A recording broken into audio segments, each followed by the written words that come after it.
Hi everyone, welcome back to the show. Happy New Year. So this video is really an update for December, but also a review of what's happened throughout the entirety of 2019. So first of all, we'll take a look at the value of my portfolio overall and how this has grown throughout the year. Then we'll analyse the portfolio in terms of the breakdown and split between different sectors. Then we will move along and look at new purchases that I have made throughout December, and there's been quite a few. Then we'll move on again and look at any star performers, so which stocks have performed best during the month of December. And finally then we'll take a look at dividend payments received both in December and also throughout the entirety of 2019. Okay, so let's start off and take a look at the value of my portfolio throughout the entirety of 2019. So as you can see here, it has grown significantly. We started off back in January at just £781, and at the end of December, it was valued at £27,406. And this represents a growth of £5,517 versus the end of November. So quite a significant growth over the last 1 month period. Of that £5,517, £4,500 approximately is of new purchases, and the remaining £970 is of genuine growth. So in terms of the actual share price increasing of the holdings within my portfolio. So overall, December was a very busy month between new purchases coming in, but also thankfully the value as well increasing overall. Next then, we'll take a look at the split between different sectors within my portfolio. So the largest single sector now is financials, and this equates to 23% of my portfolio, which represents a 2% increase compared to the end of November. Secondly, then we have consumer staples, which is now 21%, which is actually a decrease of 4% compared to the previous month. Consumer discretionary equates to 20%, which is actually a 3% decrease compared to the end of November. Energy is up slightly due to new acquisitions in the portfolio. This now represents 18% or a 2% gain. Next then we have healthcare, which is one of the main sectors that I'm really trying to focus on growing. It's now 11% of my portfolio, which is a 3% increase. Next then we have technology, which remains at 6%, so no change here. Finally then we have telecommunications, which accounts for just less than 1% of my overall portfolio. So here we go, this is everything in a single pie chart so you can see it hopefully a little bit clearer. As you can see, nothing exceeds 25%, which is good. However, I want to try and get everything down to less than 20%. So financials and consumer staples are still a little bit high. However, I still plan to grow the likes of healthcare and technology a lot more in Q1 2020. So this will spread out a little bit more evenly in the new year. Next then, we'll move on and take a look at new purchases that I made in December. So first of all, we have the Artemis High Income Fund. Usually I put in £100 per month as a standard. However, I added an additional £1,000 in December. This is a fund that I'm really trying to grow. It's a monthly dividend payer. It's performing well. It's paying a good yield. So it's an area that I'm trying to focus on to try and build a good base level. Next then we have the Fundsmith Equity Fund, so I put in the standard £100. Likewise for the Legal & General US Index Fund, another £100 there. Next then is the Linsdale Train Global Equity Fund, again £100. And then my fifth and final fund is the Royal London Sterling Extra Bond, again £100 added in here. In terms of individual shares then purchased, the first one in December was the Lloyds Bank Group. So I purchased 1,575 shares here, which cost me just over £1,000. The next set of purchases then BP. So I already had shares in BP. My holding was approximately £500 and it has gone down in value. However, I decided to really double down here and invested an additional £1,000, which is 208 shares, because I do see this as an area for growth into the future and it's a good quarterly dividend payer. My final purchase then in December was AstraZeneca, which is one of the biggest pharma companies in the UK. So I purchased just 13 shares here, which cost me just over £1,000. So total purchases in December was £4,547. Next then we have Star Performer of the Month. So this is really the share which performed the best during the 1 month period. So if you watch my previous video back at the end of November, I mentioned that the Kainos group performed particularly well in November, with an increase of approximately 11% in the share price. I also showed then the 5-year graph from whenever they initially went on to the stock exchange in 2015 and the growth. And up here at the orange arrow is where I purchased my stocks. Of course, then there was a decrease, and whenever I showed the video at the end of November, I was hoping for an even greater increase then moving into December. So thankfully then, during December, there was a big increase in the share price within Kainos. It actually grew by over 25% during the month, which is great. So if we go back then and look at the 5-year graph again, right over in the right-hand side of the graph, you can see that, in fact, yes, the growth has exceeded previous levels, which is great. And now I am in positive territory with my holdings within Kainos. So hopefully this will continue.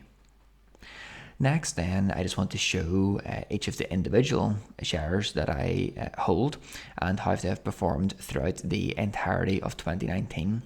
So you can see the majority of them, thankfully, are in positive territory, with just 1 or 2 going into significant negative territory, the likes of Imperial Brands and HSBC.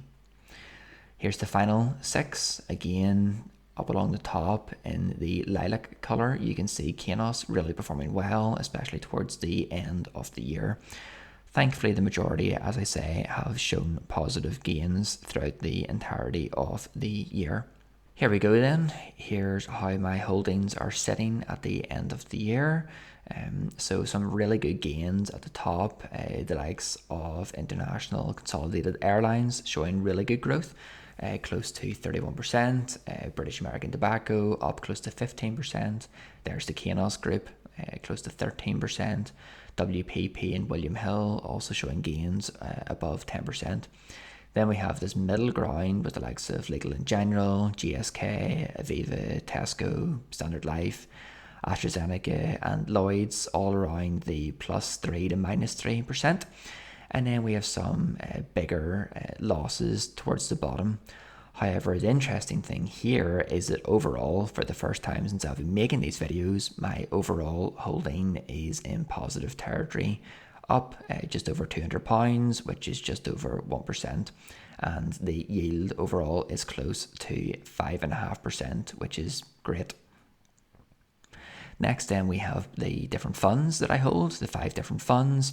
Again, these overall are in positive territory, but up 0.5% nevertheless, and yields are close to 3%. So as you can see here, there are 2 funds, the Artemis High Income and the Royal London Sterling, are higher yields, and that's what I want them for, the income. And the other 3 funds are more for growth over the longer term, which pay a decent dividend, but it's really growth that I'm focusing on here.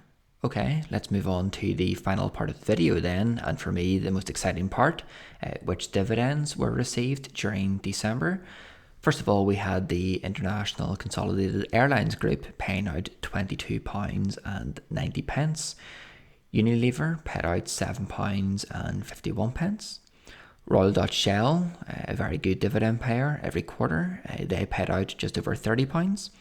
BP, another big oil and gas giant, just over £8.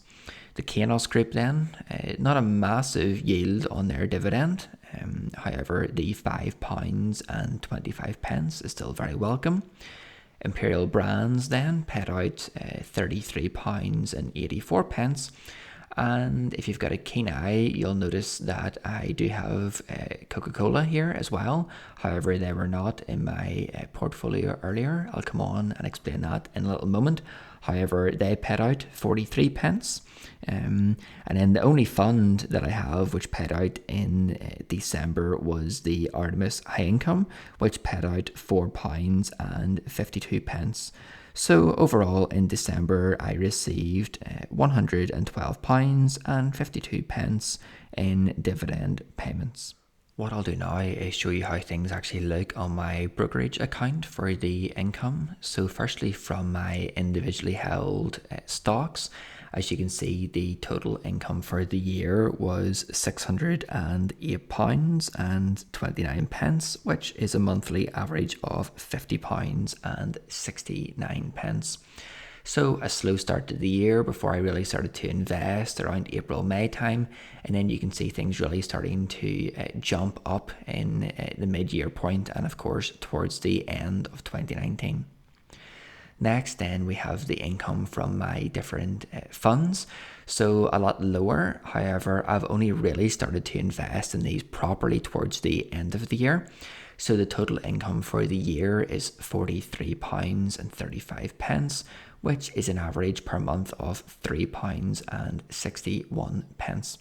I do expect this to jump up in terms of a base level in 2020, represented here by the orange arrow. So I expect income to go up to this kind of level, and then even higher again in 2021, forming an even higher base level for my monthly income, with the individual stocks providing dividends above and beyond that again.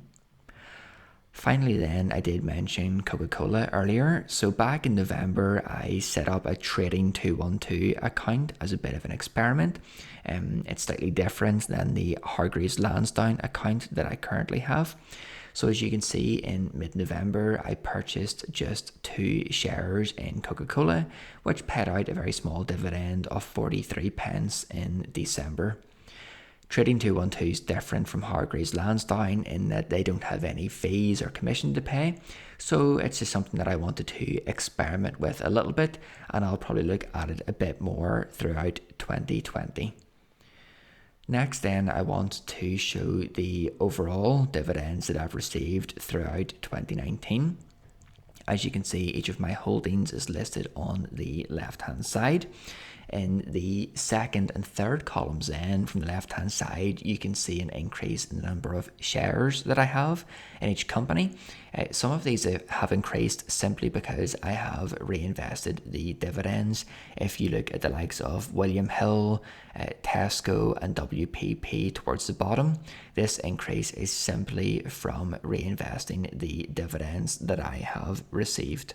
Column N, dividend frequency, is worth noting. At the bottom you can see that I expect to be receiving 54 individual dividend payments throughout a 12-month period, therefore giving an average of at least 1 dividend payment per week throughout any given year.